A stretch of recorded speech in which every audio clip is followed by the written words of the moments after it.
పర్వతరాజు హిమవంతుని కుమార్తె పార్వతీదేవి ఒకరోజు స్నానం చేసేందుకు సిద్ధమయ్యారు. ఆ సమయంలో ఎవరు లోపలికి రాకుండా కాపాడేందుకు పసుపుతో ఒక చిన్న బాలుడిని తయారుచేసి ప్రాణం పోసి, నీవు నా కుమారుడివి, ఎవరైనా లోపలికి రావద్దు అని చెప్పు అని ఆజ్ఞాపించారు. ఆ బాలుడే మన గణేశుడు. అప్పట్లో శివుడు ఇంటికి వచ్చి లోపలికి రావాలని అనుకుంటే గణేశుడు అడ్డుపున్నాడు.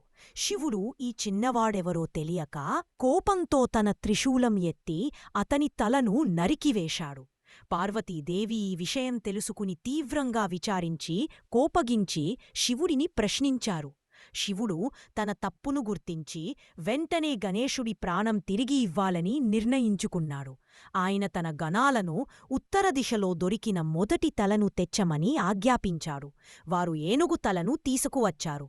శివుడు ఆ ఏనుగు తలను గణేశుడి శరీరానికి జోడించి ప్రాణం పోశాడు. ఇలా ఏనుగు ముఖంతో గణేశుడు మళ్లీ పుట్టాడు.